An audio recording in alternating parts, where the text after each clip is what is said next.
Hello guys, सबलाई दर्शन नमस्ते। अनि साइन अनुसार सबैलाई ढोक्छ। अनि अहिले चाहिँ हामी यतिखेर ट्याक्क लाएर यो रारा जाने बाटोमै छौँ। रारा जाने बाटो बिच बाटोमा हिँडिरहेको छौँ अहिले चाहिँ। अनि दाजु र म चाहिँ ठ्याक्क होइन बिहानै ट्याक्क लाएर हिँडियो होइन। अनि अब पैदल यात्रा चाहिँ साथी खासै बेस्ट लाग्छ। किन भन्दाखेरि अनि पैदल यात्रा अनि कस्तो हुन्छ भन्दाखेरि के अनि म के भन्छु भन्दाखेरि आफूसँगै के ट्याक्क लाएर मन मिल्ने साथी भयो भने साथी हो होइन।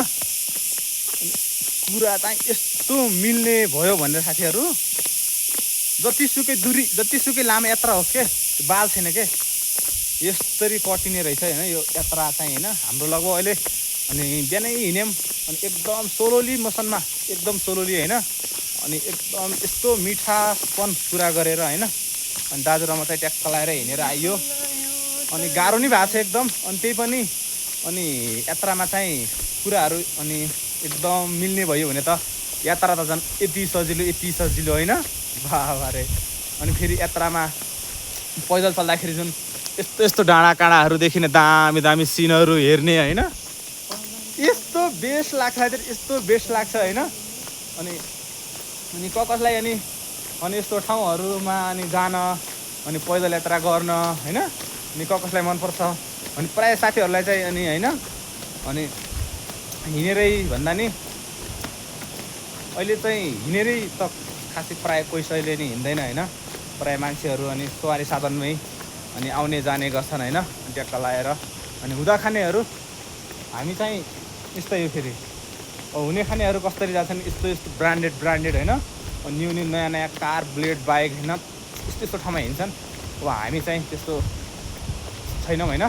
अनि अब चाहिँ गुर्जुला बजार पनि ट्याक्क आउन लागिसक्यो। ट्याक्क अब 3 किमी छ। अब ट्याक्क लाएर यस्तो छ बाटो फेरि रारा जाने साथी हो। अनि आउनु होला हाम्रो सिन्जा हुँदै जान्छ रारा होइन आजभोलिको। अनि हाम्रो यो वातावरण चाहिँ यस्तो सुन्दरताले साथी यस्तो सुन्दरता बोकेर आउँछ नि त आजभोलिको सिजनमा।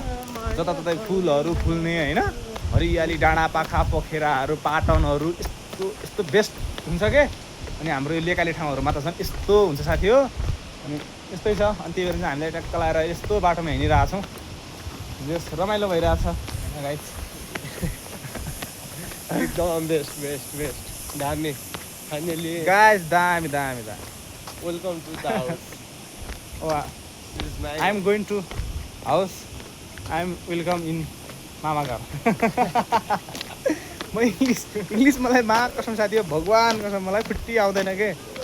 अनि त्यतिखेर म सानो हुँदाखेरि खासै मैले पढ्दै पढेँ होइन के।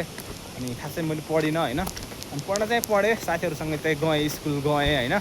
आउने जाने काम भइरह्यो तर पढ्ने काम चाहिँ भएन होइन। अनि म एकदम छाडा थिएँ कि एकदम होइन। मलाई पढ्ने भन्ने कुराहरू मलाई बालै लाग्दैन थियो कि मलाई पढाइ नै खासै केही नै लाग्दैन थियो कि। अनि अहिले आएर चाहिँ पढाइ चाहिँ सब थोक भएछ होइन। सबैले के भन्छन् आफूलाई चाहिँ आउन्न होइन यस्तै छ।